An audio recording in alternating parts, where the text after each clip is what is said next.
violence-free election? But is it limited? Is it limited to Edo State? I'm not sure we've had any where you don't have violence. So it has to do with, well, is it still nascent? I'm not sure. It's our democratic practice here, which we have to outgrow. Very true.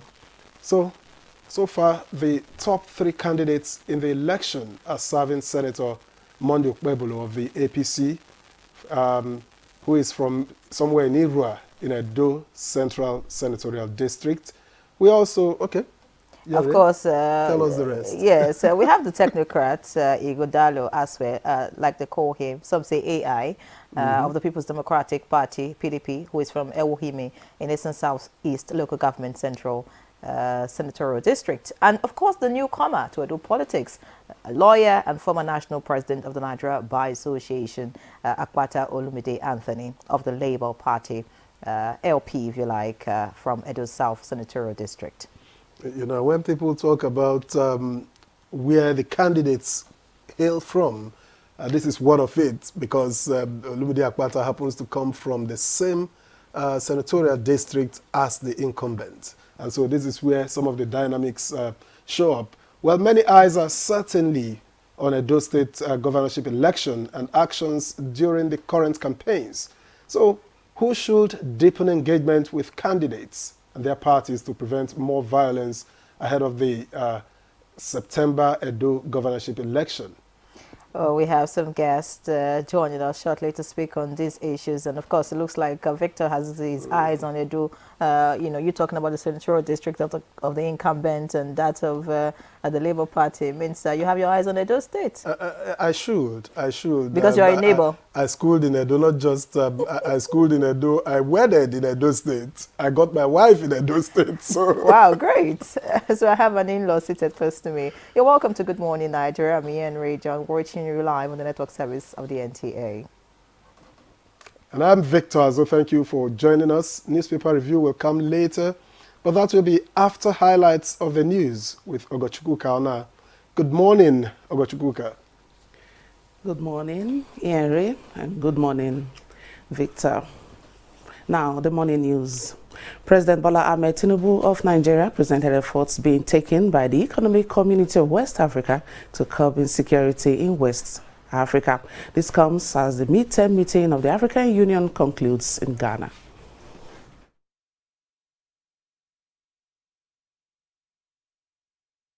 The declaration also reflects our will that we want to speak with one voice, the voice of Africa.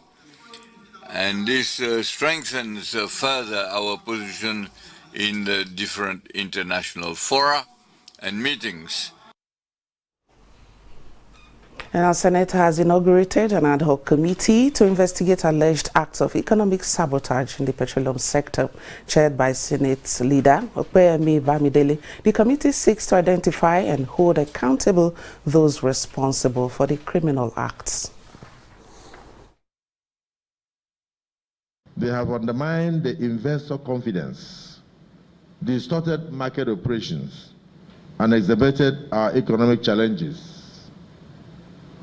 It is not just a financial issue.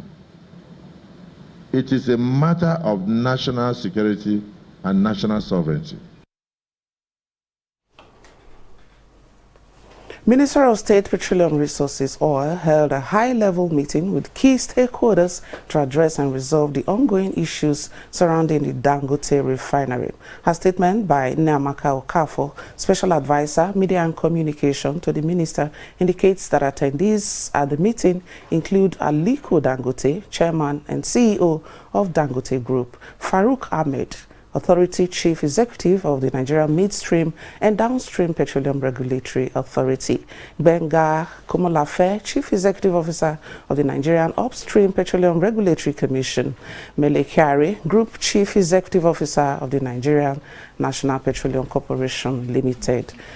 Now, the National Council of Traditional Rulers of Nigeria meeting, and it is in solidarity with the efforts of the present administration.